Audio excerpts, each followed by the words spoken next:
Good morning, everybody. Welcome to the party. Today is Monday, June 30th, 2025. This is episode 909 of your Simply Cyber Daily Cyber Threat Brief podcast. I am your host, back in the Ahold chair, Dr. Gerald Auger. Shout out to Tyler Ramsby, who was sitting in the Ahold chair while I slid over to the B-Hold chair for a little vacation, my 1 week a year, where I unplug and connect with the family in an epic fashion. Thank you for that, community. I hope you guys had a great week. We'll get into it during jaw-jacking. Happy to reconcile and dig in. Let me know if the music's good. Anytime you take time off from work, of course, you forget how all the things are done. So hopefully it is good. Guys, over the next hour, me, you, Emmanuel B., Sherry K., Sam Soyola, Haircut Fish, Justin Gold, Jesse Johnson, Chuck Sapp, among others, are going to be shredding the top cybersecurity news stories of the day. And I'll be doing everything, and I mean everything, in my power to make you legend with the cybersecurity knowledge that we're going to be going through, the threat intelligence. We're going to get the top headlines. We're going to be digging deeper than that. I'm going to be tapping into my 20 years of experience with the pure goal of mining these stories for more value in order for you to level up as a practitioner, or if you're looking to break into the industry, you're going to be asked in any job interview, how do you stay current? And wouldn't it be nice to have an answer like, I don't know, the Daily Cyber Threat Brief, but then going beyond it in the interview and just dropping knowledge bombs about like Scattered Spider, or about how ransomware ecosystem has shifted in the last 5 years, or what your suggestion is if a end user calls you and says that they think they clicked on a fish. Yeah, you can give them the textbook answer, but do you want to really light their hair on fire? Tell them what happens in real life. A.A. Witherspoon's in the hizzy. Guys, I am so excited to be back in the chair. Got to tell you, I was anxious, got up at 5:30 this morning, been sitting here in the chair for about an hour, just kind of like piddling around, waiting for 8 a.m. Eastern time to drop. I can't wait. It's going to be so good. So many friendly faces in chat. Priceless Pancake, Marcus Kyler, community member of the week, I might add. Congratulations on that. Alpha Sierra, Jeff Watala, my man Elliot Matisse in the San Francisco connection. Guys, we got a great show for you. I want you to know, if today is your first episode, you picked a banger, because I am coming in hotter than a $3 pistol. Drop a hashtag first timer in chat if today is your first episode. We love welcoming you. We have special sound effects. We have special emotes. We have all the things that are special. Now, if you found us for the first time last week and you're like, where's the Tyler Ramsby guy? This new guy's kind of lame. Well, guess what? Sorry. Tyler is on demand. Oh, what's up, Space Tacos? Celebrating 25 months. Love it. 2 years plus one. Good to have you guys. We got some big updates. Of course, Simply CyberCon is locked and loaded, fully activated. We've got Lunch and Learns coming. I think I've solved the CPE problem as far as getting CPEs for your webinars. So a lot to cover. We'll talk about it all at Jaw-Jacking, which happens at 9 a.m. Eastern time. But for now, let me just take a hot minute and say thank you to all of you. Space Tacos, 5 gifted subs coming in hot. Thank you, Space Tacos. Space Tacos gets a manual sound effect for that. What? Did we just become best friends? Yep. Thank you, Space Tacos. And if you're one of the 5 people who just picked up a membership like Chelsea B and Scott Volmer, be sure to thank at Space Tacos for that kindness. Thank you, Space Tacos. All right, guys. Hey, really quickly, let me tell you about the stream sponsors, those who enable me to bring this show to you. John Brock coming in hot with the $10 super chat. Good morning, Team SE. Cup of coffee for Jerry. Posted last week, but Jerry was out. I provisionally passed the CISSP. Hell to the yeah. Yes, sir. Nice job, John Brock. CISSP is a massive accomplishment. I personally remember how big of a career milestone it was for me when I got mine. Congratulations, dude. Yep. Oh, I guess we do have a sound effect kind of baked into the whole thing.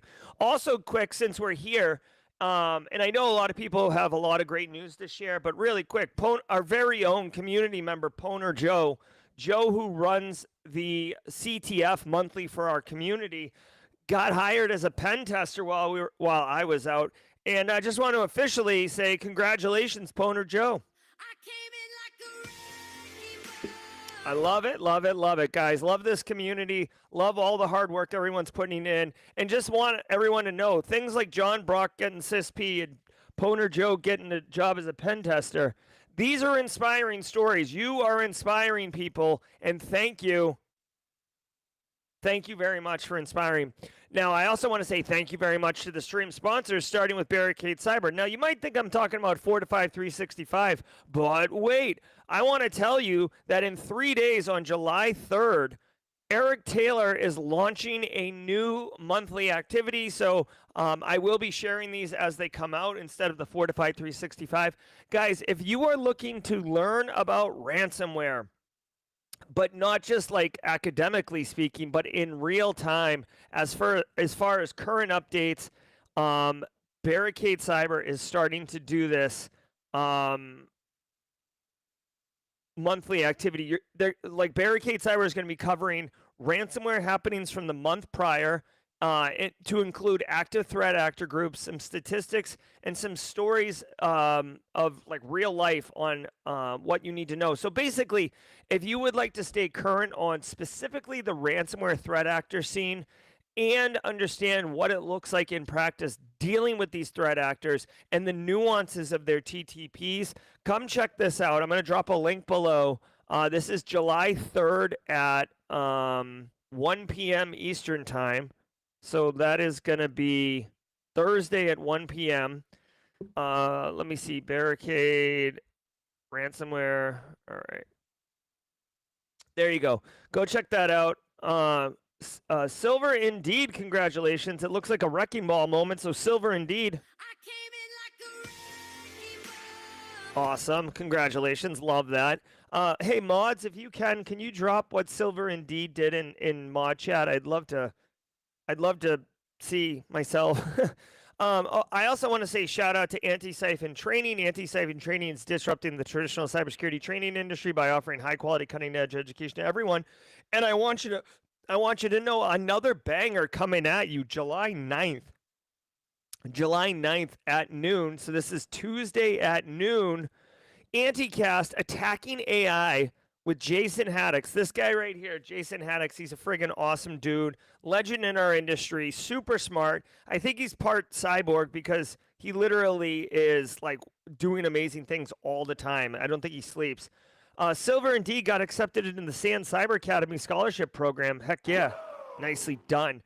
So if you'd like to learn how to attack AI, so this could definitely be valuable from an offensive security perspective as well as a defensive perspective, using offense or defense the way Red Siege teaches it. Come check out this Anticast. It's absolutely free. Both this Anticast and the Barricade Cyber Solutions webinar are both free. Come check this out July 9th. And I want to point out, if you go to this Anticast, you can stay hyper engaged and come right on to the next lunch and learn that Simply Cyber Academy is putting on with Ed Miro, where we're going to teach you how to do social engineering. Oh my, is the value train backed up? No, the value train is in full locomotion. It's just there's a lot of cars on it. Let's go value train. So Antisyphon Training, Barricade Cyber. And I also want to say shout out to ThreatLocker. Now we're only doing 3 ads today because it's a long month. But let me say shout out to ThreatLocker. When I come back, I'm going to tell you how this show gets all your CPEs. I'll be in chat. I want to give some love to the Daily Cyber Threat Brief sponsor, ThreatLocker. Do zero-day exploits and supply chain attacks keep you up at night? Well, worry no more. You can harden your security with ThreatLocker. Worldwide, companies like JetBlue trust ThreatLocker to secure their data and keep their business operations flying high. ThreatLocker takes a deny-by-default approach to cybersecurity and provides a full audit of every action allowed or blocked for risk management and compliance. Onboarding and operation is fully supported by their US-based Cyber Heroes support team. Get a free 30-day trial and learn more about how ThreatLocker can help prevent ransomware and ensure compliance. Visit threatlocker.com.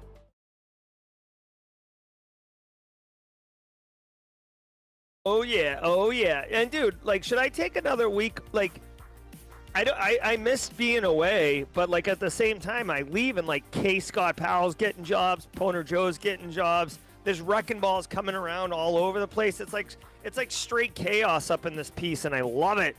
I love it. I love it. I love it. All right, guys. Hey, it is Monday, so I want to remind everybody that it's Simply Cyber's Community Member of the Week presented by ThreatLocker. Because it is a sponsored segment, I get to give money away. Oh, yeah, baby. Get some of that. Marcus Kyler, I was out last week, but I did have some influence in who the Community Member of the Week was last week. And I'm super excited. Excuse me. Hold on. I just realized it says Tyler Ramsby in the Chiron. Let's go. So stay tuned. I'm super excited to give away $100 or a bunch of merch to our Simply Cyber Community Member of the Week, recognizing those who go above and beyond to hook up people. Elliot Batista. All right, guys. As I said before, did you know, Hooey Booey and Face Doyle know, but did you know that every single episode of the Daily Cyber Threat Brief is worth half a CPE? Wizzy Wazza is a blue badge. Wizzy Wazza knows. So all you have to do to get your CPEs is say what's up in chat and grab a screenshot. Include, if you will, the actual title of this episode because it says June 30th in it. Say what's up in chat, grab a screenshot, file it away, and once a year, count up the number of screenshots. It's that easy to get your CPEs. Also, ask me a jaw-jacking. I think I found a solution for getting CPEs for the lunch and learns, like legit ones. So it's awesome, all about good times. All right, guys, we're a couple minutes over. I think I did all the things I'm supposed to do. So do me a favor, sit back, relax, and let the cool sounds of the hot news wash over us all in an awesome wave. I will see you guys at the mid-roll. From the CISO series, it's Cybersecurity Headlines. These are the cybersecurity headlines for Monday, June 30th, 2025. I'm Steve Prentice. Hawaiian Airlines suffers cyber attack. The incident, which took down some IT systems, was first reported on Thursday morning. The airline stated it was, quote, still able to safely operate a full flight schedule and was working towards an orderly restoration, end quote. Numerous incident responders are attributing the attack to a scattered spider. This group has been very busy of late, allegedly responsible for the UK retailers' attacks, as well as attacks on insurance companies such as Aflac. United Natural Foods says cyber incident.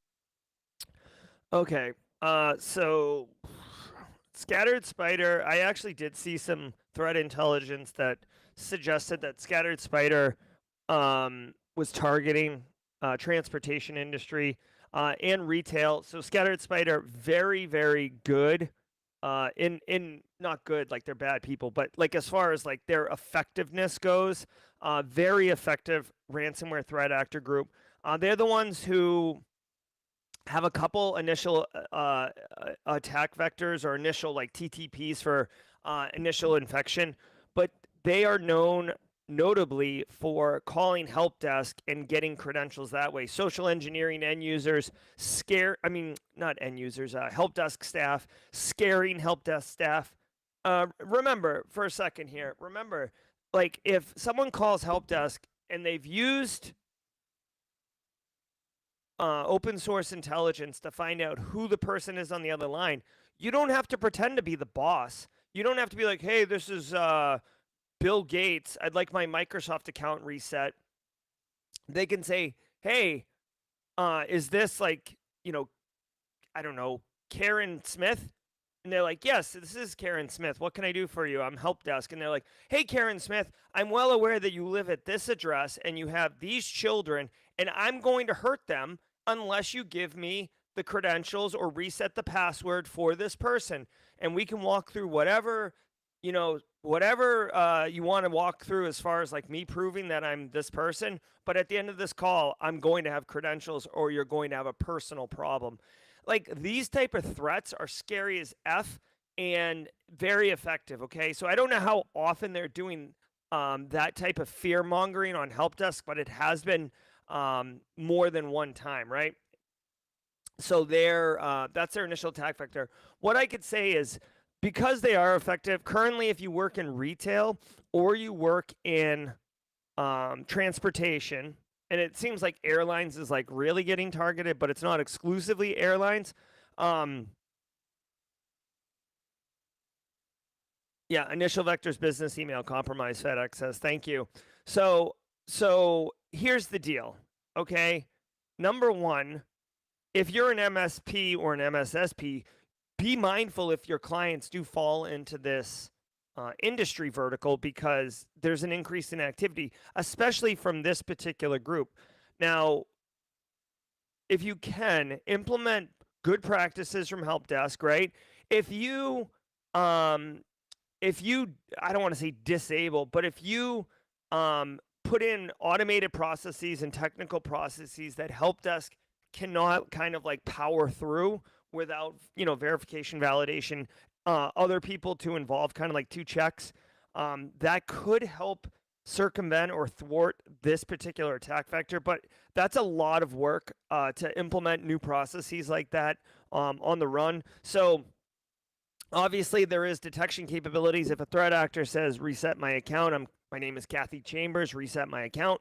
As soon as you get off the phone, you can say, hey, like, somebody like maybe SecOps or whoever, hey, I just got forced to reset Kathy's credentials. Please be aware, like, do your things or whatever. So certainly a good idea. If you can, final thought, this is a huge GRC dork thing, but like, make an effort, and if you're in the information security office currently, make an effort to connect with your help desk counterparts, with your help desk supervisor, and open a conversation. Communication is so important, and if they know who you are, and if they know that they're not going to get in trouble for reporting a problem, then they're more likely to do it. I can't tell you in my career how many times I've had an end user from different parts of from the company, right, call me directly on my phone and say, hey, Jerry, you don't know me. I work in sales, or I work in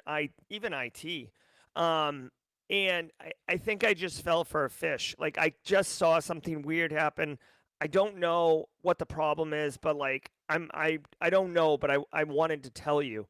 And I'm like, thank you. And I looked into it, and almost every single time it was a true positive, which is awesome. And secondly, not every time was it like, oh, like the building's on fire, but often enough it was a problem, right? So if you're only getting true positives, that's like the best detection ever. So don't sleep on that. Will impact quarterly income. Following up on a story we covered on June 10th, the food distributor, which is the main supplier for Whole Foods and the largest health and specialty food distributor in the United States and Canada, says that systems have been restored, but that the incident is, quote, likely to have an effect on the company's income for the final quarter of its fiscal year, which ends in August, end quote. This attack did not include any data breaches, and no group has claimed responsibility as of yet. The company had cyber insurance that will cover at least some of the costs, but that will likely be paid out at some point in the next fiscal year. All right, here we go. So, like I said this before, publicly traded companies are concerned with shareholders. They're less concerned with customers, right? So this one is going to be reporting financial impact, which should get people's ears, right? When you're talking to executives, when you're talking to the board, cyber is always like, oh, you're a cost center. Like, what can we do with less?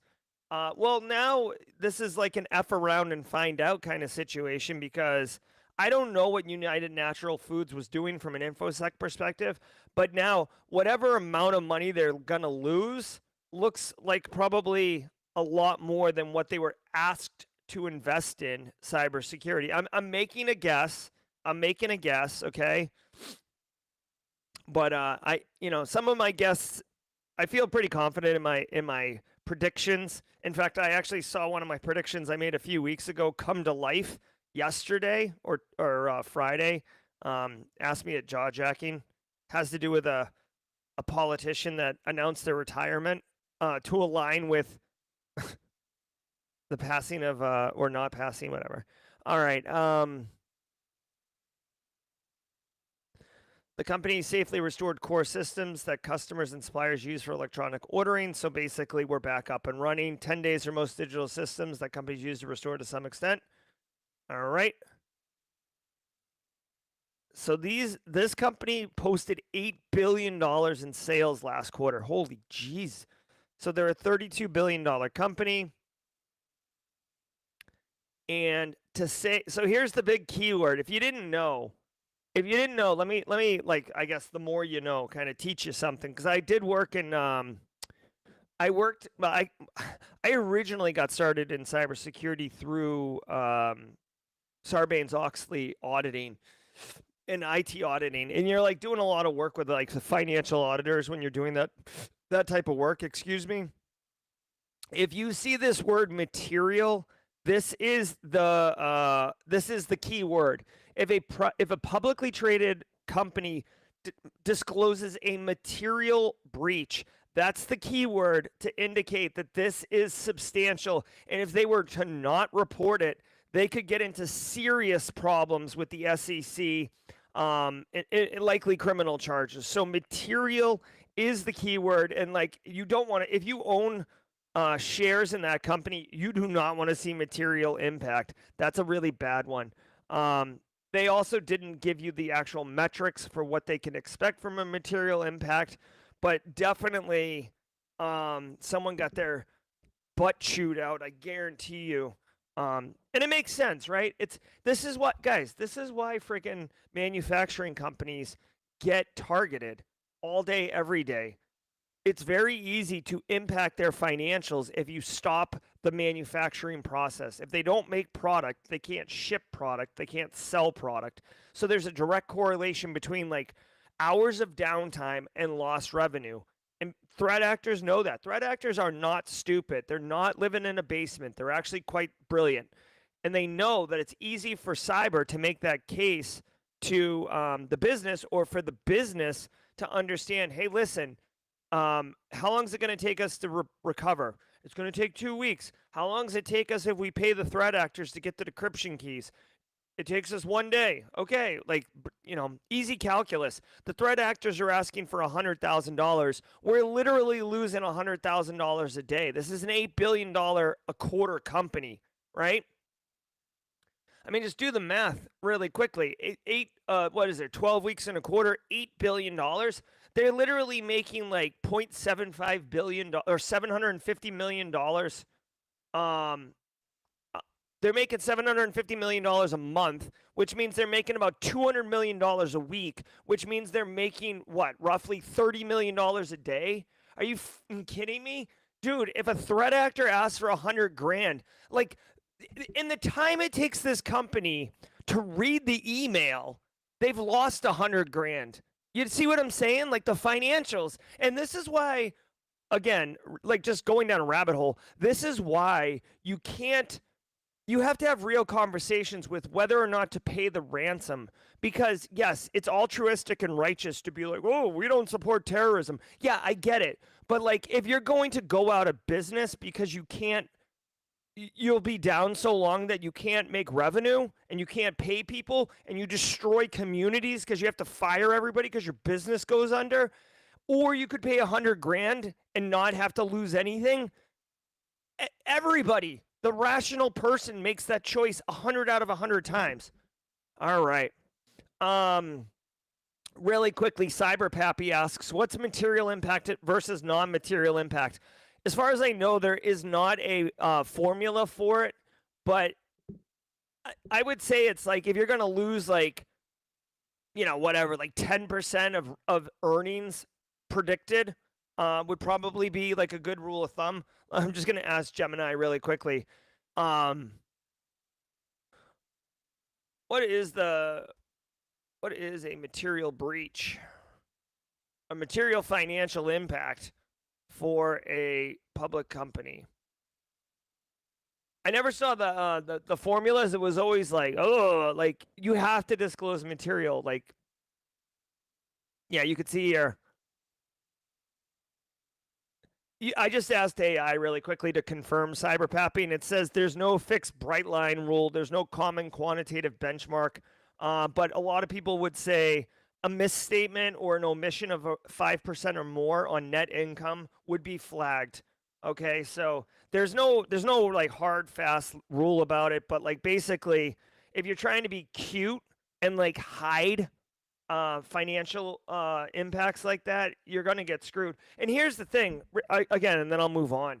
Like you can't hide it forever, right? Like you'll have to do quarterly earnings at some point, and when you come in way underneath, basically crashing into the runway, like it's going to be obvious, and the fact that you didn't disclose it earlier is going to be a problem. So honestly, I don't think there's any reason to not disclose it unless you're going to try to like, I don't know, cover it up, whatever. Russia throttles Cloudflare, making sites inaccessible.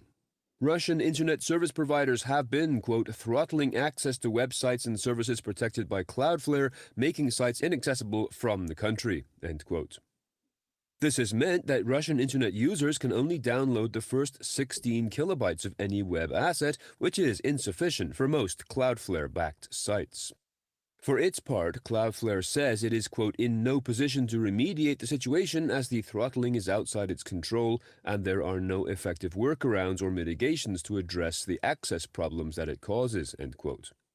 The company has not received formal communication about the throttling from the Russian state, but, quote, considers this action part of the country's broader strategy to oust Western tech firms from the domestic market, end quote. Yeah, okay. So this is interesting. This is a technique I've never seen before, okay? So what is happening here is that Russian ISPs, so think of like your local ISPs, like for a home in St. Petersburg or a business in Moscow, their internet is coming from some ISP, right? Unless it's coming from Starlink or some, satellite-based internet like HughesNet or Starlink. But most of these businesses are going to be hardlined into a local ISP. Now, because of that, your network traffic is bottlenecked, and then they can control what's going on through the ISP. And what they're doing is, I don't know if these ISPs have to be given direction from the government. There's no way that they would be coordinated like this and not have kind of like government oversight, even though the story didn't mention the government one way or the other. I would assume it's government, but they're throttling non-Russian websites, which basically means that, say you're trying to buy yoga mats, right? Phil Stafford's birthday is around the corner, and I want to get Philly yoga mat, and I try to go on Amazon.com, and the website doesn't work. So then I go to like whatever, like, MoscowYogaMats.com or whatever, buy local, right? And that's the deal. So it sounds like what they're doing is they're literally trying to oppress and block non-Russian or, like global websites from being accessible by Russian citizens. Now, the reason I say I haven't seen this before is because usually denial of service attacks are full-on block everything. Also, we saw, like, for example, in Turkey during the revolution a couple years, like 10 years ago, because the president of Turkey or the parliament of Turkey or whatever, the prime minister, was corrupt and like stealing from the reserve. We saw citizens coordinate using Twitter, and Turkey basically sankhole the Twitter DNS resolution to prevent citizens from being able to use Twitter to coordinate and share news. So we've seen it in those capacities. This one is basically like a small business Tuesday, or what is it, Small Business Saturday that we do here in the United States? This seems like a small business Saturday, except they're doing it in like the most egregious way possible by limiting access to the internet. Remember, the internet is supposed to be like not owned by anyone and free and clear, and you choose your own invention, right? What do they call that? Net neutral, I think it was. Not in Russia. So Cloudflare can't stop this, as far as I can tell, because it's happening at the ISP level. So how would you get around this? Number one, the only way to get around this would be to get Starlink, because or some satellite-based internet, because then you wouldn't be going through the ISPs, and effectively they wouldn't be able to control you, right? It's like a perfect example of this would be like, say you're like anti-facial recognition at the airport, right? TSA, and I know you can circumvent it, but just pretend for a second that you can't, right? Well, everybody flies through the airport, right? Like there are other options, but it's wildly inconvenient. But yeah, no, it's inconvenient. So like you could get your own pilot license and your own little Cessna and fly yourself where you're gonna go, right? Or you could commission a private flight. So stuff like that. We'll see where it goes. But this is not necessarily like it's misleading because it says throttling Cloudflare, but it's not a denial of service attack on Cloudflare, which is what we typically see. Ahold Delhaize data breach info released. Following up on another food distributor's story, the Dutch company Ahold Delhaize, that is spelled AHOLD DELHAIZ. Wow. Okay, hold on really quickly. This is interesting. Elliot Matisse just commented in chat. Let me see if I can bring this up. This is actually really interesting. Makes a lot of sense too. Elliot Matisse says, or Elliot Matisse is reporting that Cloudflare's implementation of the encrypted client hello extension, which protects data during the initial stages of a secure connection, has been cited. So this would make a lot of sense.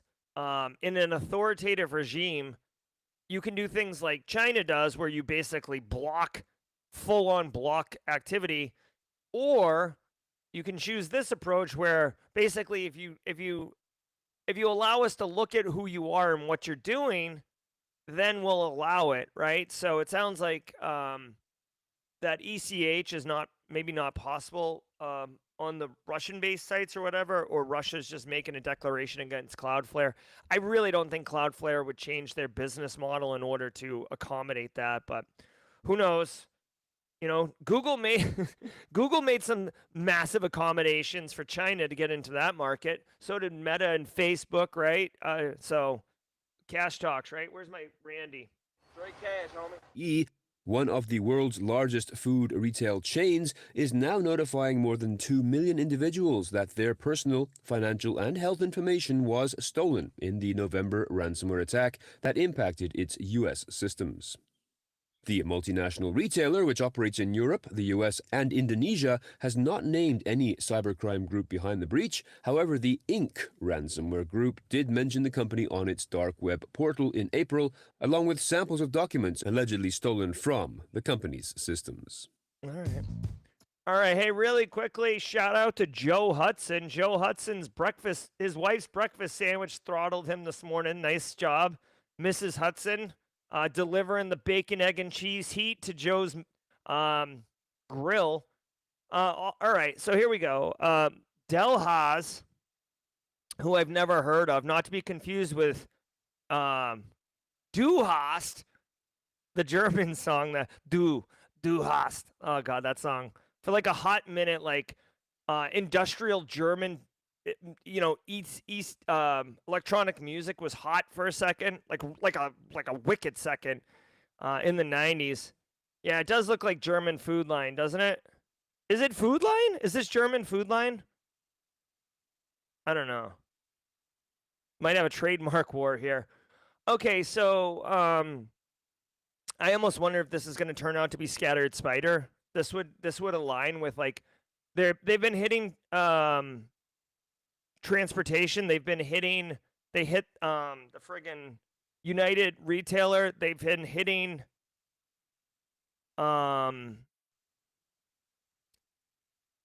retail and food, right? So like this is literally the largest food retail chain I guess in ever. So this is Food Lion. Huh. Oh man, they own Food Lion, Stop and Shop, Giant Food, Hannaford, Alpha Beta, Albert. Holy crap, dude. These people own like whoever owns this company or whoever's like the CEO of this company definitely has waterfront views if you're picking up what I'm putting down. Straight cash, homie. All right, let's see. They made $100 billion. Jesus Christ. They made $100 billion last year. Is that good? Is that something we like to do? Quickly checks bank account. Still working on it. All right. So the Maine Attorney General still getting in there. I love it. I love it. I love it. Dude, I got to tell you, I got to drive up to Maine and give this Attorney General like the highest of fives. What happened? Internal employment records, personal information, etc. But people's information's name, contact, email, date of birth, social security, passport, financial accounts, health information, jeepers creepers. Yeah, it sucks, guys. You know what sucks about this is like on this dark web marketplace, this is Inc. ransomware that did this. They announced, oh, we hit $100 billion company, 72 million customers every week. Let's get paid, everybody. But in reality, it's the employees who are getting hosed by this one. I don't even know if they're going to pay the ransom, to be frank. Pay? Let me see. Let's see. Today, a spokesperson for the company refused to comment and refused to say if any systems were encrypted and refused to say that they were going to pay the ransom. If I had to guess, the answer is absolutely freaking not. Why would they pay the ransom? Again, why would they pay the ransom? The impact is to us or to their employees. Dude, if you work at a job, right? If you work at a job and your employer lost your information, you can piss and moan all you want, but are you going to quit your job? Probably not. It's not fair, but like they know that. So like what, again, you got to think of like, what's the motivation for them to take action, right? It sucks, honestly. So that's what's up. Also, I remind me at the jaw jacking. We created a new drinking game that you can play along with, okay? It's a new drinking game. It's hyper effective. It's wicked fun. Remind me at the jaw jacking, and I'll tell you. And it has to do with me and 90s cultural pop references. Huge thanks to our sponsor, Palo Alto Networks. You're moving fast in the cloud, and so are attackers. But while SecOps and cloud security teams are working in silos, attackers are exploiting the gaps between them. Cortex Cloud by Palo Alto Networks bridges this divide, unifying teams and stopping attacks with real-time cloud security that includes AI-powered protection, detection, and automated response capabilities. Threats are stopped in minutes instead of days, and teams can finally protect cloud environments at the speed and scale of modern attacks. To learn more about how Cortex Cloud stops cloud attacks before they become breaches, visit paloaltonetworks.com/cortex/cloud detection and response. That is cloud-detection-and-response. A link to which is available in the show notes to this episode. Here we go. I don't know if you missed this all week. I did. Tyler Ramsby did a phenomenal job. He couldn't bring the heat on this one.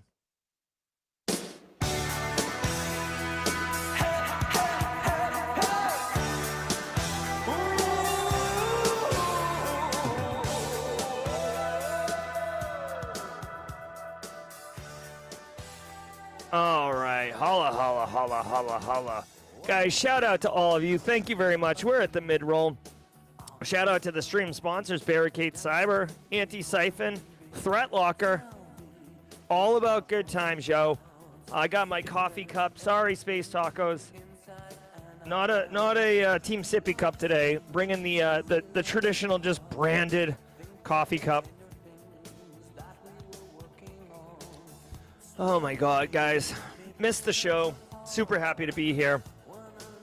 Also super happy to introduce you to this week's Simply Cyber Community Member of the Week. Every single day of the week, we recognize, every Monday, we recognize one member of the community who's doing great things. Guys, there's so many of you who do amazing things for the community, and I appreciate it. Like, obviously, this community is way bigger than me, and I'm super, super proud of it, and super, I'm a member of the community as well. So I love the Community Member of the Week. I'm super excited that I got it sponsored, so I'm able to give prizes to the Community Member of the Week. It's sponsored by ThreatLocker, who provides a deny by default application security approach. Go check out ThreatLocker, links in the description below. This member has been a Community Member of the Week back in August of 2024. This is before we got the sponsorship, so I wanted to bring her back because she is actively engaged all the time. Ladies and gentlemen, your Community Member of the Week is Jenny Housley. Jenny Housley, she has been around for years in the community. She is thorough, thoughtful, and just bringing the heat on the regular. She's one of the mods, so you might see her in chat. Just a really inspirational figure. She worked for a number of years and then took a sabbatical to be a mom, and she's crushing that. Now she's working building cyber challenges. So if you don't know Jenny Housley, take a minute and say hi to Jenny. And if you do know her, you know exactly what I'm talking about and how amazing she is. So ladies and gentlemen, your Simply Cyber Community Member of the Week, Jenny Housley. Thank you, Jenny. All right, so let's speed run to the la's. Alpha Sierra likes to lead us off, and I love having Alpha Sierra lead us off, so let's go. Here we go, here we go, here we go.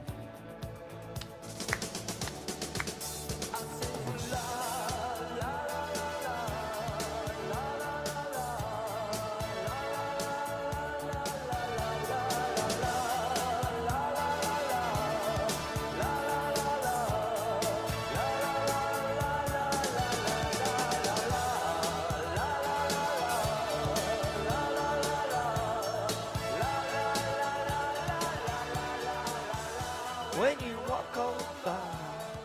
Oh, so good to have the jam back. Love it, love it, love it. Let's finish strong, everyone. Almost got some baby guts. Microsoft security updates address CrowdStrike crash. A major IT outage last year caused by a faulty software update from cybersecurity firm CrowdStrike led to global crashes of millions of Windows devices. Although the issue stemmed from CrowdStrike's Falcon software, which had deep access to the Windows kernel, Microsoft received much of the blame.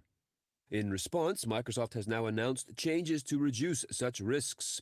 Antivirus will no longer have direct kernel access, and a new endpoint security platform will soon be introduced.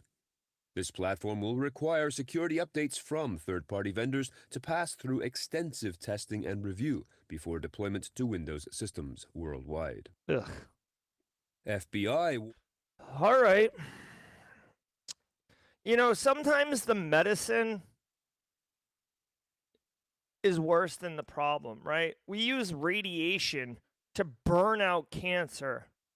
Okay? So and I mean it works, right? But at the same time, it's radiation.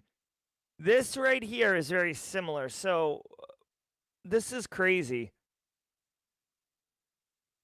I can't think of a historical example in the InfoSec space. If you have one, drop it in chat. But here's the reality. Because this CrowdStrike thing cost hundreds of millions of dollars of damage, basically CrowdStrike, if you don't remember, CrowdStrike, an engineer pushed an update to CrowdStrike, and it ended up causing a boot issue, or like a blue screen of death, and a problem for Windows operating system. And it required you to boot into safe mode and delete a file. The fix was not terribly complicated. What was hard was being able to, if you had BitLocker, having IT remote into people's machines, it was very messy for the actual coordinated response across enterprises. And because of that, I mean, there was like legislative hearings, and like, I think the CEO of CrowdStrike had to take an L in front of everyone. In fact, it happened right before Black Hat last year. I think this must have happened in like June. At Black Hat, there was like a lot of signage where it was just like an apology letter from the CEO of CrowdStrike talking about how they sucked and like made a mistake and like they're going to learn from it, which I totally appreciate. But because of that, now Microsoft is not going to allow antivirus software to have access to the kernel. It's also going to require third-party antivirus software to have to go through rigorous testing. Now, two things I want to say here. Number one is like about cyber, and the other one is about money. So number one, this is going to be problematic, all right? So if a threat actor writes some code that gets into the kernel, right, starts executing with system-level privileges, can the EDR stop that executable from running? I don't know. But I mean, if you're basically changing the permissions on the EDR solution and the scope of its access, there's areas on the machine that it can no longer touch. So to me, like, you're nerfing EDR solutions a bit. Again, time will tell. CrowdStrike is very, very good. So maybe this is not going to happen. But yes, Code Brew hits the one that I'm thinking of right now. Straight cash, homie. Straight cash, homie. What an opportunity. So if third-party EDR solutions, your CrowdStrikes, your SentinelOnes, if Microsoft is like, oh, hey, you're not allowed to have access to the kernel now because of CrowdStrike, because of problems, we take security seriously, but then they allow their Microsoft Defender EDR solution access because it's developed in-house, now we're talking about a very, very specific key differentiator between Microsoft Defender and literally any other EDR solution on the market. Microsoft has the largest footprint. Microsoft Operating Systems has the largest footprint globally in company corporate assets. If they have an EDR solution that is the only one that can access system level stuff and kernel level stuff, I mean, that's borderline like an antitrust lawsuit. So I'm sure Microsoft was like, oh, yeah. Oh, like, dude, I can see some greased up, just like sweaty, just like fanning themselves with money and sales guy being like, oh, yeah, you know what we should do? We should make it so only our products can do that. Oh, that's so good. Like, dude, borderline infographic. Like, seriously.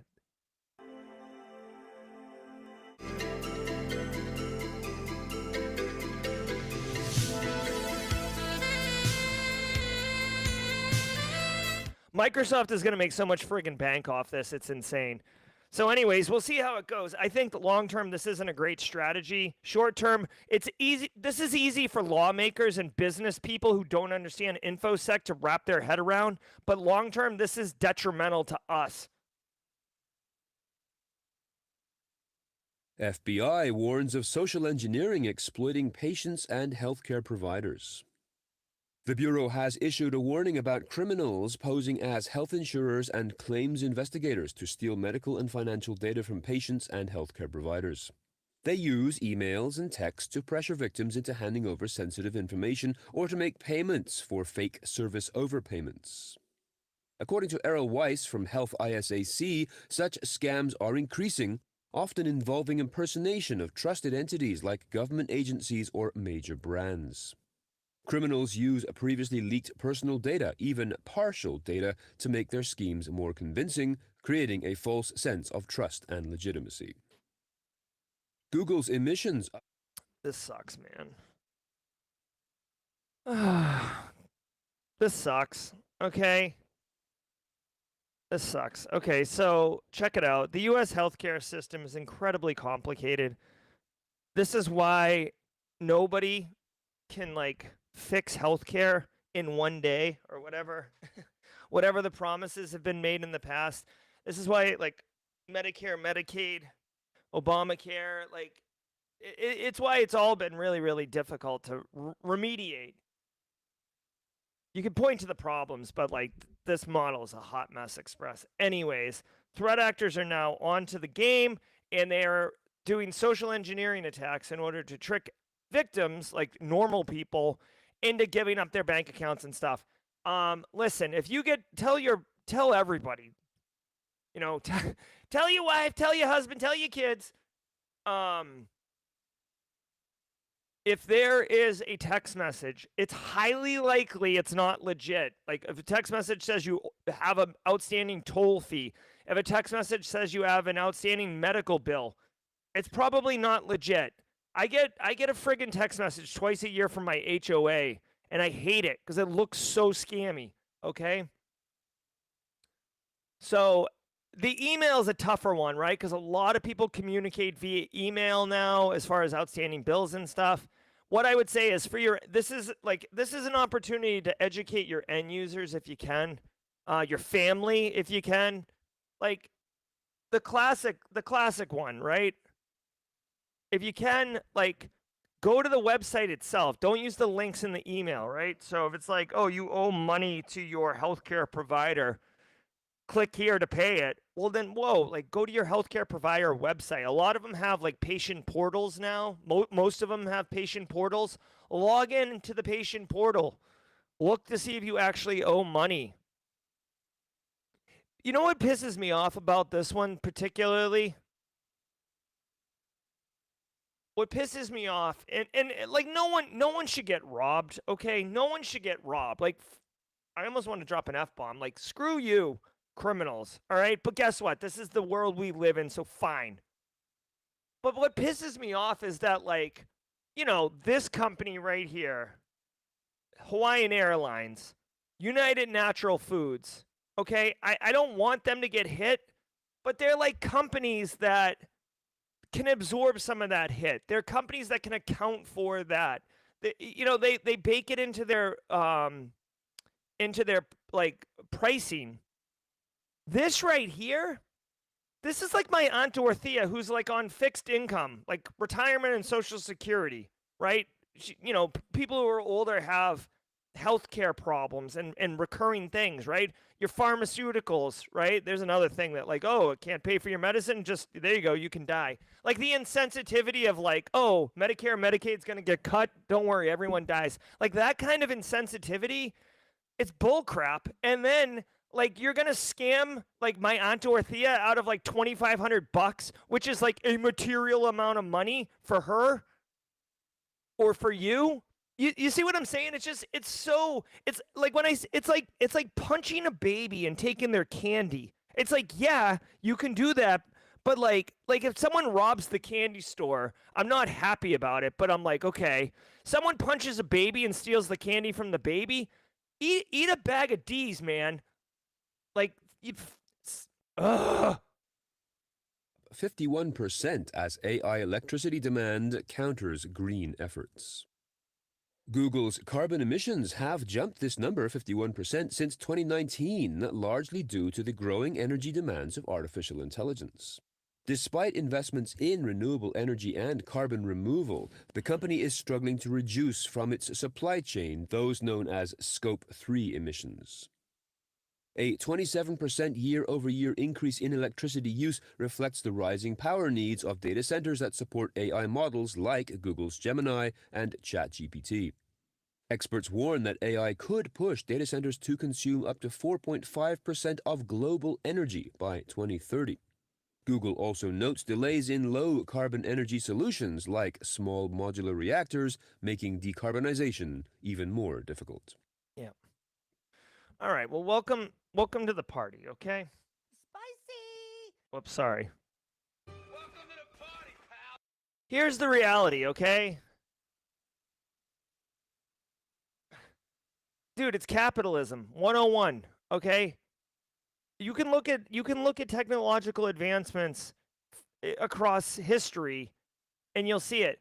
If you can strip mine the living hell out of a piece of land, make it unusable forever afterwards, but you're making bank, you're making straight cash, homie. Straight cash, homie. Then they're going to do it. Like This AI, dude, AI is so freaking hot. Like, let's be real. Everything's got AI now. AI, all the things, all right? Well, AI, a lot of people aren't talking about it, but AI, it's like crypto mining. Like, it takes massive, massive energy resources in order to do. But because we're in this friggin' race to the bottom with AI, no one's going to be like, whoa, whoa, whoa, whoa. Hey, like, we're going to choose to throttle back because we want to do our part for the world.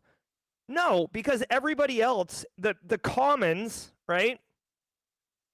They're going to keep grinding. This is the same reason why, like, the United States can't implement a hold on, AI might be bad policy, because China's going to keep grinding on it. This, I hate to be like such a Debbie Downer, but like, this is why, you know, if AI ever becomes like an existential threat, there's no stopping it. You know what I mean? Like, why would a country stop knowing that another country is going to keep going, right? Same thing here. Like, until there's regulations that slow down the amount of AI energy being consumed, why would anyone do it? You're talking about money, right? Straight cash, homie. You're talking about money. That's what capitalism is. It's about generating revenue. We're doing it legally. Google's not the only one, man. OpenAI, Anthropic, all of the big ones, they're absolutely crushing energy. I just wish that they would invent some type of, like, I don't know, like fusion system or whatever, like renewable, like not renewable energy like wind, but like, you know, something like fusion power or something. All right. I mean, you should be aware of this. I feel like this is like, I feel like the energy consumption of AI is like literally one of the most non-talked about buried stories. Everybody's like, "Ooh, AI is going to turn into Skynet. Ooh, AI is tricking people into falling in love with them." Like, dude, there's like been some ridiculous cases where like a guy fell in love with AI and like was going to try to like free it so they could have a life together, and like police shot and killed the guy. There was an example. I don't know if it's true or not. I read a headline yesterday that a guy's like divorcing his wife because he's in love with AI now and he doesn't want to be with his wife. Whatever is happening is wild, but people are not talking about the energy demands on AI. Hacker helped kill FBI source, says El Chapo case witness. A Justice Department watchdog report has revealed how a hacker hired by the Sinaloa drug cartel, quote, infiltrated cameras and phones to track an FBI official in Mexico investigating the drug lord El Chapo, and then used data from that surveillance to kill and intimidate potential sources and witnesses that the agent was meeting with, end quote. According to the report, the hacker identified people of interest, including the FBI Assistant Legal Attaché, and was then able to hack the attaché's mobile phone number to track calls made and received, as well as geolocation data. This hacker also used Mexico City's camera system to follow the attaché through the city and identify people that they met with. The cartel allegedly used that information to intimidate and in some cases kill potential sources or cooperating witnesses. Yep. If you have some... All right. So this is real. You know, this is the seedy underbelly. Dark web, right? You know, guys, open source intelligence, privacy, all these things, right? When a criminal enterprise doesn't like what you're doing, typically law enforcement, they can do a bunch of things to kind of shut you up or deter you. There's been a lot of movies like this, okay? And a lot of times they can scare you. They can hurt your family. But how do they find out? Well, they can hack all the things, right? And then I actually sent this one to Charles Finfrock. And if you don't know, Charles Finfrock is a longtime member of the community. He's big into surveillance and technology, former CIA guy. I sent this one to him. Like, this is scary, dude. Drug cartels are basically killing people that are a threat to their business, and their business is crime. And they're doing it via, you know, tech means of you know, tracking people, hacking their phones. So when we look at Pegasus software or Predator spyware, okay, or any of these spywares, Like, it's not just so I can like spy on you and see if you're a cheating spouse. It's literally so I can find where you are, find who you've been talking to, and then pay them all a visit. There's been instances. Think about car GPSs, right? Well, guess where? Hey, if your car's got a GPS built into it, guess where you park it most nights? In your driveway, where your family lives. Okay, if your car has GPS, I could see where you typically go get coffee every day. I could see where your office is. I could see who you visited. I could see where you stay. I could see what hotel you're in. I could see what airport you go to. You know what I mean? Like, it's bad. And it looks like we've got confirmation that these threat actors are using Pegasus. So it's kind of funny. Like, it says hacker, but really it sounds like IT, right? They bought a piece of software and installed it, and then just sent intel to their client, which just happens to be El Chapo.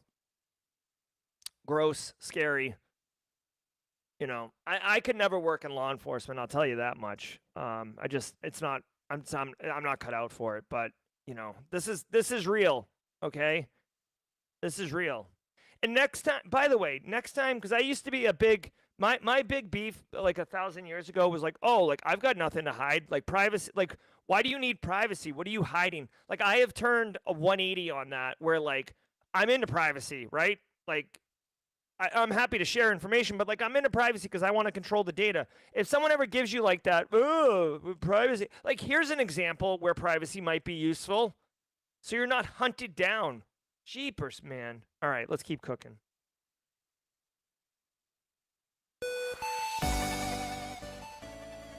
All right, we're back in the saddle with a Monday morning. I was out last week, but I think episode 909 went well. I don't know about you guys. Did you have a good show? Let me know in chat. I hope you did. 430 of you folks up in this piece. Love it, love it, love it. Don't go anywhere, because we, as always, are going to pivot to Jawjacking. Jawjacking is a 30-minute AMA show where I do everything within my power to mentor at scale. So if you have any questions about cybersecurity, if you have any cool tools you want to share with the community, that's what we're going to do over the next 30 minutes. I'm Jerry from Simply Cyber. Don't go anywhere. I'll take care of the transition. Shout out to Jenny Housley, our Simply Cyber Community Member of the Week. Until next time, stay secure. Ever wonder what it takes to break into cybersecurity? Join us every weekday for Jawjacking, where industry experts answer your burning questions about the cybersecurity field. Live, unfiltered, and totally free. Let's level up together. It's time for some Jawjacking.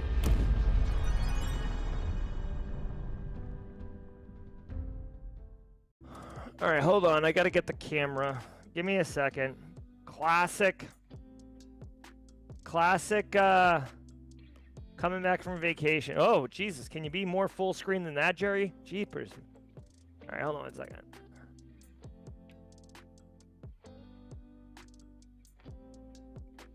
All right, I think that's fine, right? All right, welcome to the party, everybody. I'm your host, Jerry Guy, coming at you like correct. Coming at you like a spider monkey. What the fuck? Shit, hold on one second.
All right, ladies and gentlemen, while Jerry is going there and dealing with potential smoke alarm stuff. I'm Eric Taylor, Barricade Cyber. How's everybody doing today? Coming in with the hotness. So the one thing I want to talk about while y'all are getting y'all's questions ready, go through or I want to talk about the whole kernel access with Defender. So from a digital forensics incident response aspect of things, we go through and see that Windows Defender is able to be easily mitigated and disabled, right? And if Defender is going to be the only thing that has kernel access, that's a big problem, right? So, and I posted on LinkedIn, if y'all follow me over there, I really think that if malware is able to modify or inject into the kernel, then that's where where we need to be able to monitor. So being able to access that type of stuff, being able to monitor and threat hunt where the threat actors go is very, very important. Yeah, flaming donkey.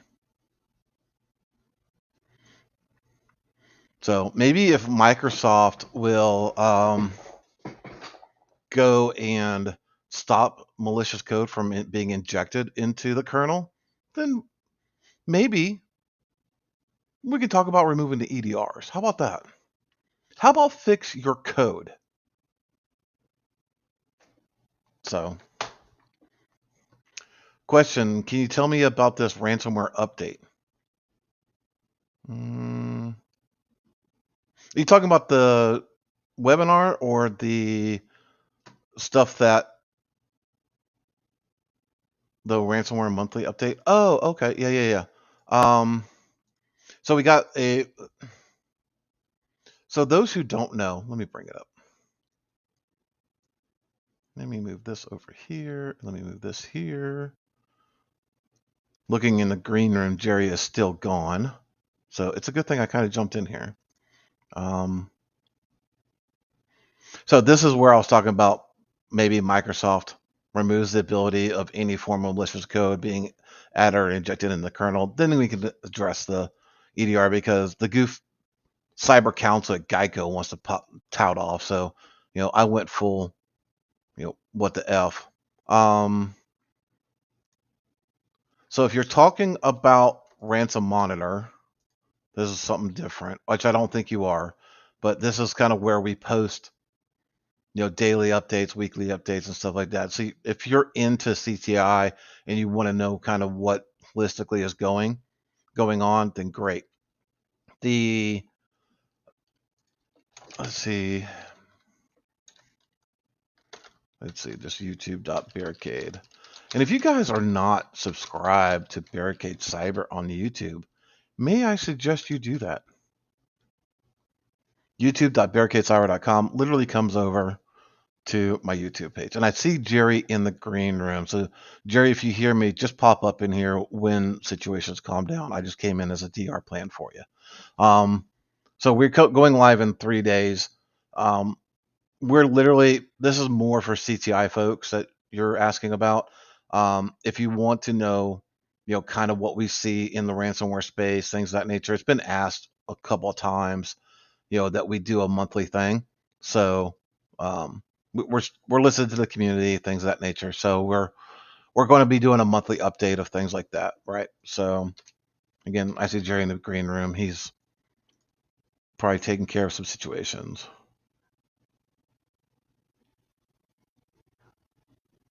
Okay, so just an update for the community. Okay, yeah, no problem, Jerry. Update for the community that there is no issue. They've got everything taken care of over there. So I will be taking care of the jaw jacking session while he's taking care of everything, but everything is fine at the location that he is at. Okay. So that's really what this thing is going to be. So If you're interested, if you're in the CTI, you want to know more about what we're seeing in the back end of postings, a month in review, year in review of where we are, what we think, things of that nature. That's kind of what that thing is for. Not for everybody, but if that is your cup of tea, feel free to join. Tips on finding a mentor in cybersecurity.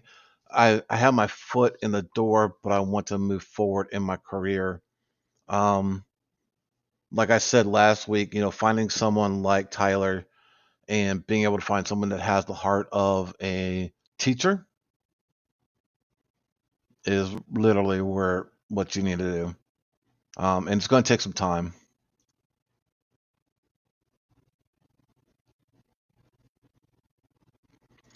From Roswell, UK, do you know anything about HELK, the hunting of the ELK threat hunting platform that extends the ELK stack with security-focused analytics and integration for blue team operations?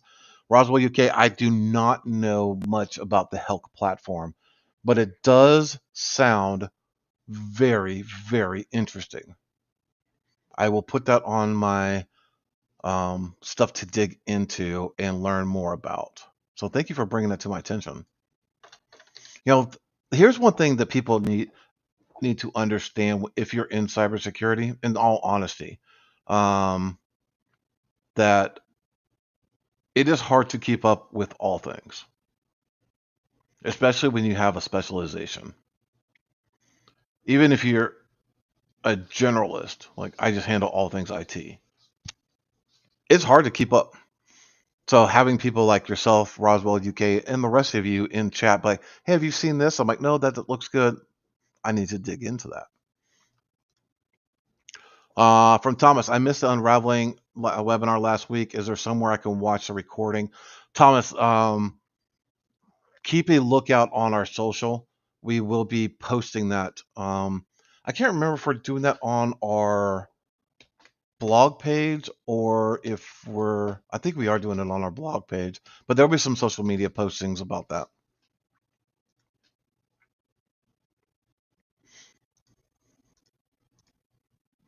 I'm doing my best to delegate. It doesn't work all the way.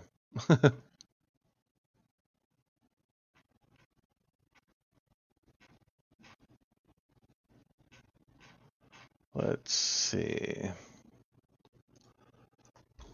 Any thoughts on the ZigStrike offensive payload toolkit designed to create evasive payloads to bypass? I don't know too much about the ZigStrike. I did hear about it. A lot of times, let's just be honest, a lot of times these folks will create a tool and then EDRs will pick up on it and mitigate it. So they're not very functional for very long as soon as it gets quote unquote mainstream. And half the time, I'll probably say about 80% of the time, it is literally a cat and mouse game where the 0 days that are not talked about publicly work until the EDR gets that threat intel in their platform and unable or is able to mitigate that. So by the time it got mainstream, it's already been mitigated. From Rodwell Wood, got Sec plus CISA or CYSA plus Splunk core user and the Azure 900 working help desk and have a honeypot project set up. I'm currently aiming for a SOC analyst role. Any more advice? Patience. Patience. Ronwell Wood. I'm not sure how new you are to this, but or at least to this podcast and hearing my yammer, the job market is complete sideways. So there's the term of ghost jobs, there's legacy jobs, there's just all kinds of stuff going on out there right now. And there's no real, at least from my perspective, somebody else may have complete insight that I just don't have, but the job market is complete sideways right now. So being able to, get a gainful employment, because I'm just going to tell you, business owner, there's some that are just, businesses are just through the roof thriving. But there's a lot of businesses out there right now that are just holding on. Like, we don't know what to do. We don't know what tomorrow's going to bring politically, economically, whatever. So, just patience, good sir, patience.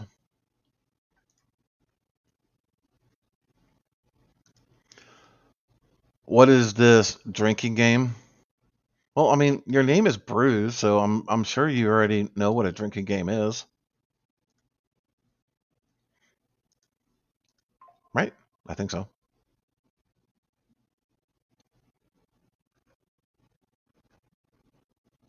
Oh, Cyber Coffee is talking about a drinking game. That I think that's called the monthly bingo.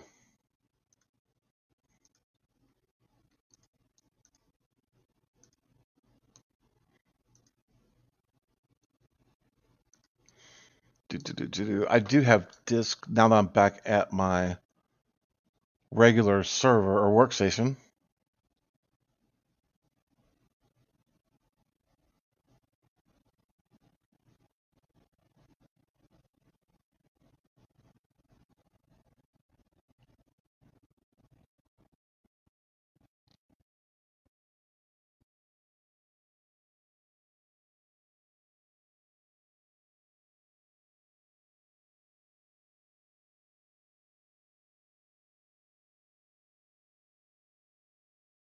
Just checking mod chat.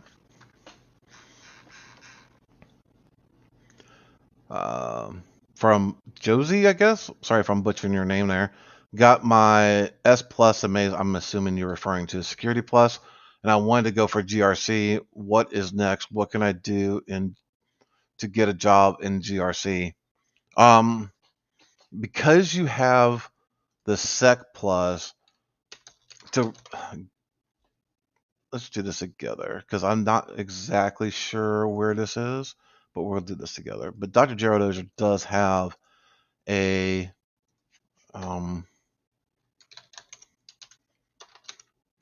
simplycyber.io courses. Let's see.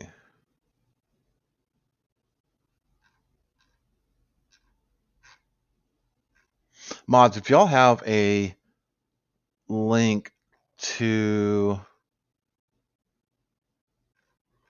the GRC course, maybe it's just right in here. Bear with me a second. Let's see, all products. Let's do GRC. Yeah, there we go. Breaking in. So right here, it's free, which I thought it was, but I didn't want to speak too soon. So Josie, take a look at that. Go through the breaking into GRC. It's a free course that Dr. Gerald Auger put together. And then, I mean, this one is $20. So if you're able to swing that, I would say this one would be your second one. And then going into the master one, which is, I would say potentially after you've landed your GRC role and starting to get your hands on training and things of that nature. So, for free 99 and $20, that should definitely get you in the door for GRC. But it's a good job or a good spot when you've already got a security plus, or you're getting some of the stuff. Right now, you just need to learn and understand the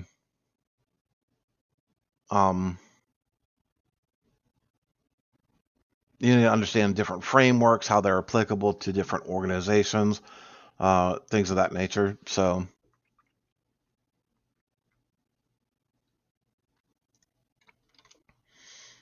I do see some more questions coming in from Roswell, UK.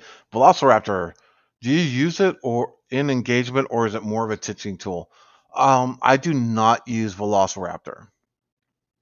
I use some other tools as both built into the EDR that we use, and some open source tools, things of that nature. Velociraptor is a very good suite of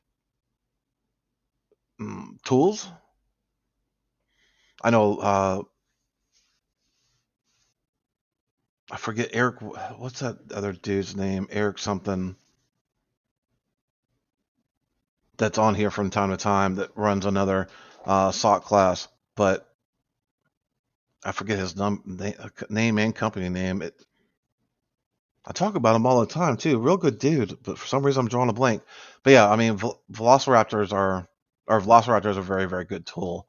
But with the tools that I use, I really don't need it.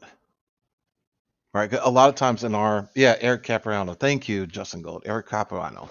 I'm probably butchering his last name now that I'm hearing myself say it. The being able to, the Velociraptor is literally overkill for me, right? Because I do have an EDR. I see Velociraptor using a lot when you don't have an EDR tool to push out your own packages for a collection.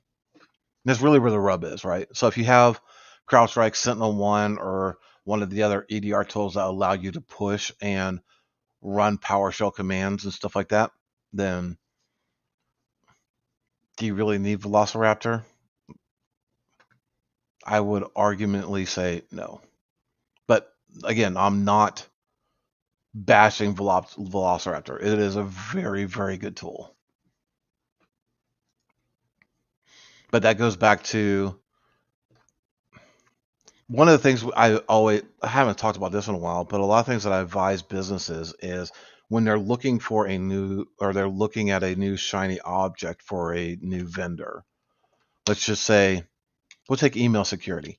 They're looking at, and I'm just saying this, not picking on KnowBe4 or James McQuiggan by any means, but let's just say hypothetically you're using Proofpoint or Iron Scales or whatever that you're using, and it has educational benefit to it, like you're able to do end user training.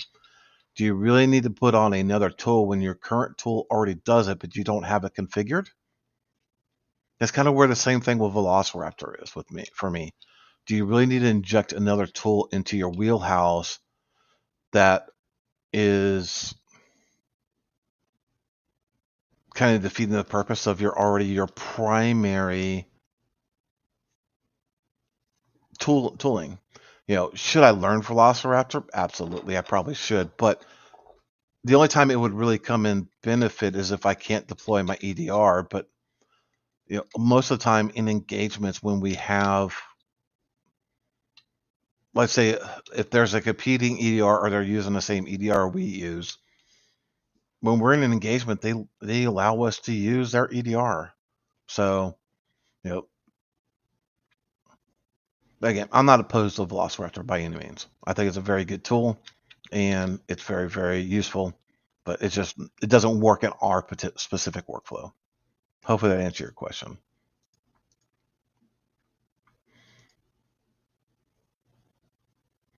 I just need to look at my time. So I'm going to switch over to complete month.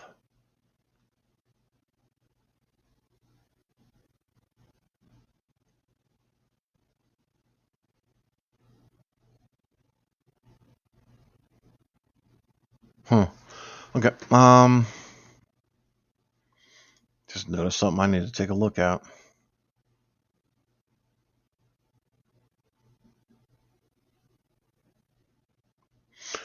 Ooh, I am an intern working mostly in vulnerability management. Lord be with you. Do you have any tips or platforms for me to check out on grasping the vulnerability lifecycle? Okay.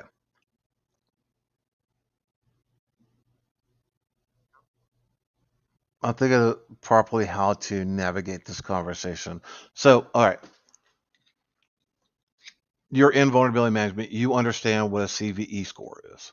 All right. So we're not going to go down that rabbit hole. Let's say hypothetically you're using FortiGate. Okay. And a CVE comes out around FortiGate that is a privilege escalation for being able to get root access into the FortiGate. All right. This thing applies to Only SSL VPNs. You're talking to your firewall team. They are swearing up and down that we don't use SSL VPN. We use IPsec VPN or vice versa. And you're like, okay, great. Ask them like, hey, just for due diligence, can we just take a quick peek at it? Just to confirm that somebody else hasn't made a change that you may be potentially unaware of. I'm not trying to be combative, but I just like to do due diligence. It'll only take you a moment, right? So you'll go in there, check it, like, okay, great. This particular vulnerability does not apply to us. Is it important to patch? Yes, but it's not on the highest of your severity. Okay, that's really where you want to go to. Is like, what is high and or critical and impacts your organization should be the highest on your list. Right? There's very high and critical CVEs that are published, but to get it, you need to be in a vacuum, almost. Right? There was one, I haven't dug into it, but there was one that was released or talked about either this morning or over the weekend in my CTI feeds, and it was something about the event logs being able to gain root access to a system. I'm like, okay. So I kind of skimmed it a little bit and I was like, this is a vacuum. Because not only do you have to get into the system, either through RDP or some other means, potential malware, Metasploit, whatever, but then you got to privilege escalate to an administrator, then privilege escalate through this exploit to get to system. So is it important to patch? Absolutely. Is it like light your hair on fire and run around like a chicken with your head cut off type of thing? I don't think so. Right?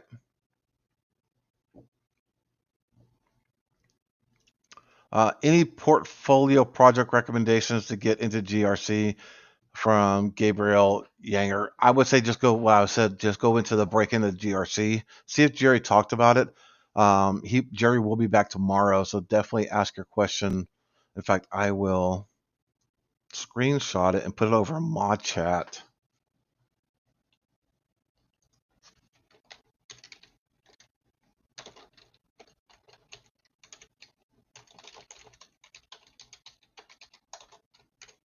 So definitely ask your question tomorrow, but I just sent it over into the mod chat and pinged them. So, because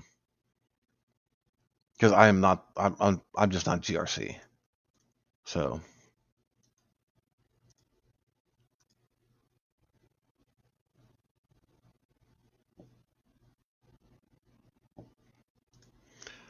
More GRC. So your top 3 free cybersecurity tools: red, blue, GRC, whatever, and why?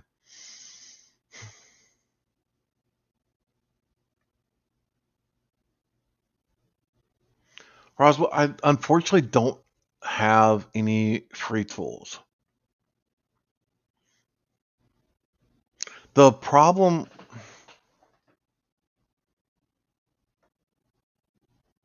this is going to be my opinion. The problem with most, if not all, free tools that are out there is they're very limited. You're dependent on a person to update the code and fix bugs and stuff like that, and being able to get support and being able to advance a project is very, very hard, right? So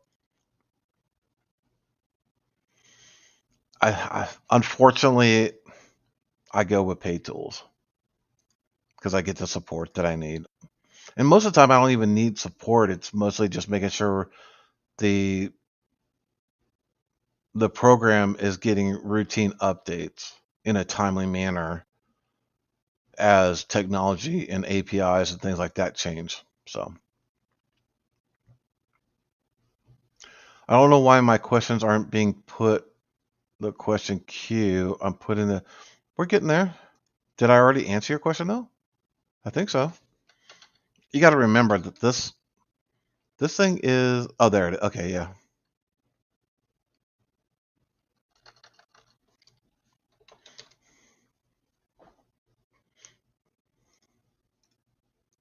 Let's see. Looking for more questions.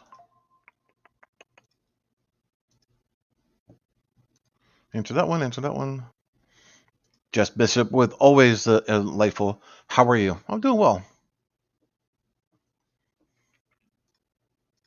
Business is a little funky, but hey.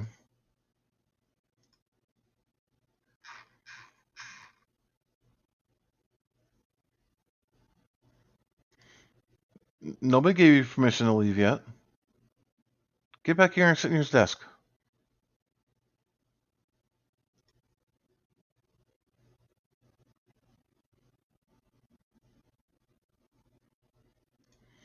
First pass or first.org/EPS. I have an EPSS tool, Tim. But let's check this one out. First.org EPSS. Watch I get fished.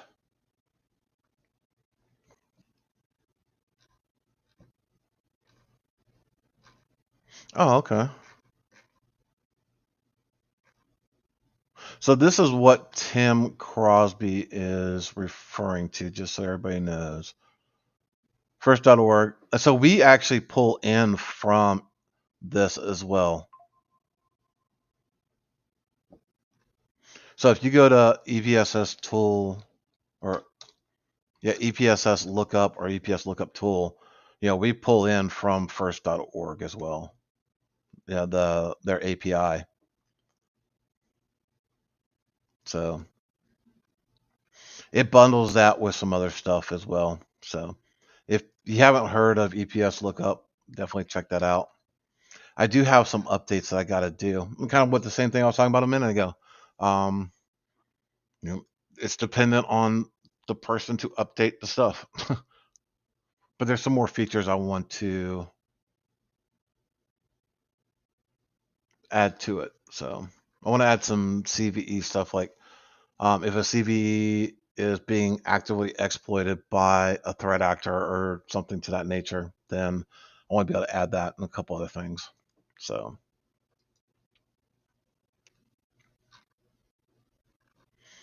I think we're at the end of the questions. Jerry has fully dropped off. So I'm assuming I always ask what EDR we use CrowdStrike.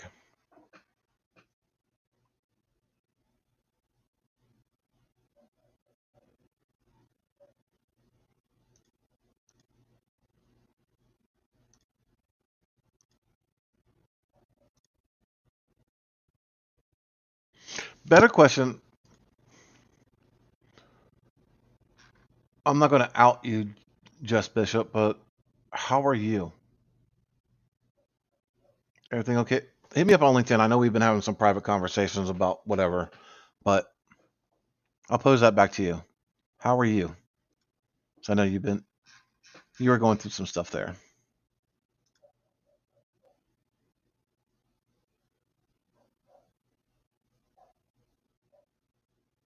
All right, y'all. I will bow out for the day. Go take care of some other items.